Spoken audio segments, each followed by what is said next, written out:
Another game, fun maybe for a different reason here.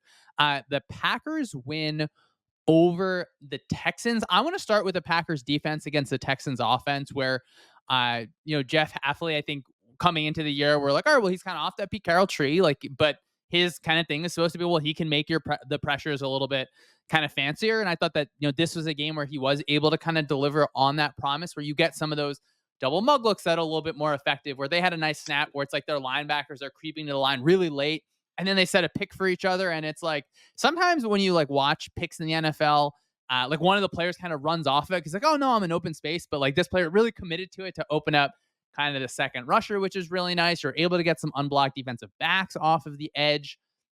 And just like overall a unit that I had looked at over the last few weeks and was like, man, like this pass rush is not really doing a lot. And then in this game, they're able to create a bunch of pressure.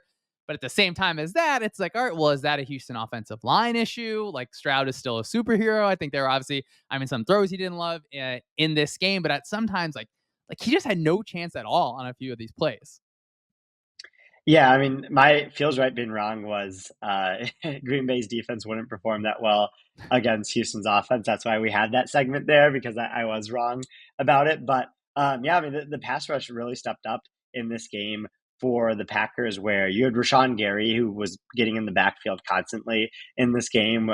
Very talented player that was having a pretty good game here. And then you just had different blitzers from the second level that Hafley was sending in to kind of really mess with the Texans offensive line, because they are not playing well right now. And they end up getting pressure on almost 50% of Stroud's dropbacks, which is going to make quarterbacking very tough for him. And they were even put into tough spots because of the turnovers that Green Bay's offense was having. And they delivered for the most part to hold Houston's offense to as many points as they did, with being put in those field position situations was a pretty good job by Green Bay's defense in this game.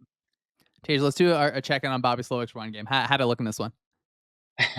They were actually able to run effectively in this game, which was a lot better than what we've seen so far this season. 70th percentile EPA per rush, which was a very big improvement on what it was going into this game. Mixon had 27 yards over expected per next gen stats. And so you can just see the difference between what Mixon is in this offense versus what is kind of behind him on the depth chart, where this is just a run scheme that fits him a little bit better than what he was doing last year in Cincinnati.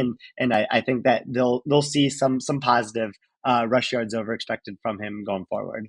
Yeah, that's a real positive sign to take away, where if your run game is really working well, that is a good thing. Like that is something that's I think was a little bit of a struggle for Houston, kind of outside really that kind of week 1 win over the Colts. So you're happy to see that. And I mean, Stroud's numbers in this game were rough, but he still, I do think like he was able to show off at times. Like you get a kind of drop in the end zone as he's rolling to his right. He can still extend plays. He's going to take a 7-step drop back and nail that crosser.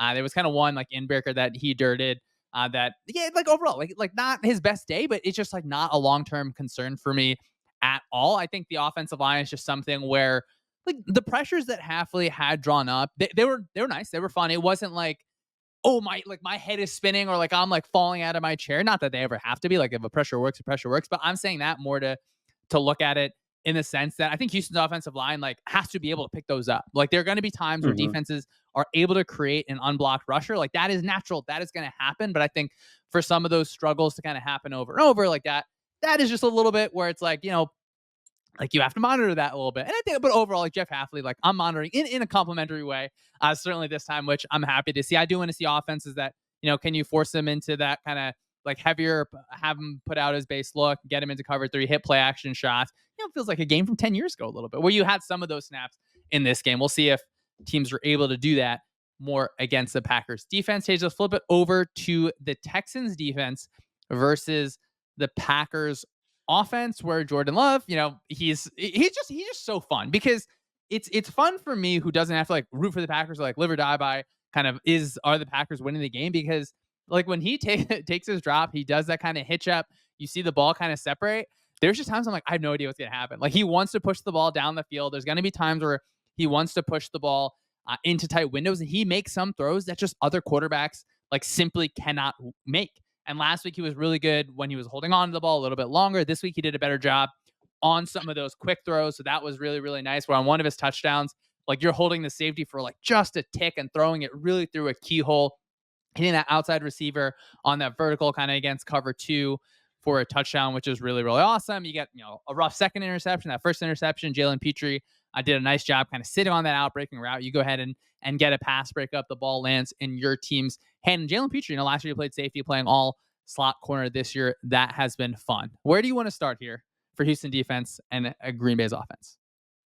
Yeah, I think you bring up a lot of good points with the Packers offense where they weren't able to run effectively in this game at all. They had a 14 percentile success rate when rushing, so not good running the ball there. And Lafleur really tried to do everything to get the run game going. He tried three rushes from receivers where Bo Melton, Christian Watson, they just weren't able to get effective rushes out of it. But what was kind of impressive from this Packers offense is just like what Romeo Dobbs has been post suspension. In this Packers offense, where he had three receptions for 49 yards and two touchdowns last week. He had eight receptions for 94 yards in this game, and like the Packers will probably just cycle through different pass catching options as their number one option. We'll see a Tucker Craft week, a Christian Watson week, a Jaden Reed week, but these have been Romeo Dobbs weeks, and that's I think what makes game planning for them so hard is if you're a team like the Texans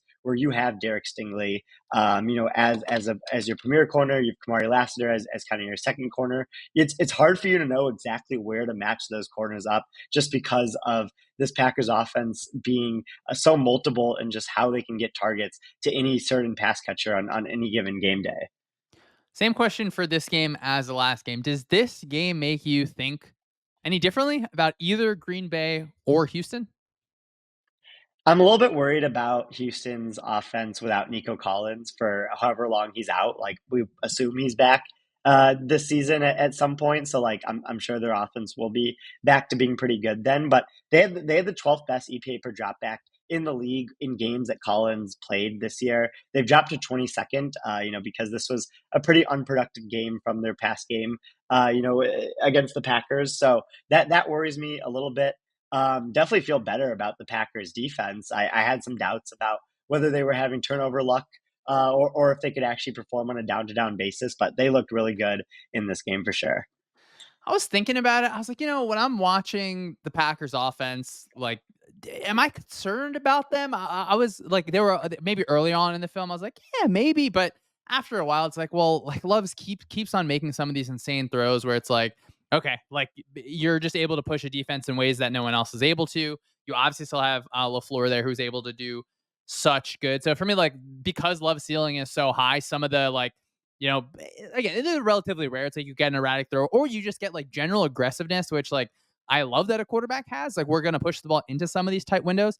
That is naturally gonna end up in some balls kind of getting batted, ending up in interceptions. And I'm kind of on the same end as you for Houston's offense. Like it's starting to just worry a little bit. You obviously want to see things kind of cleaned up on the offensive line because you have a quarterback who is just amazing. And then if that run game is able to continue, well, you had Mixon to have a positive game in this one. Maybe that helps you kind of clear out some things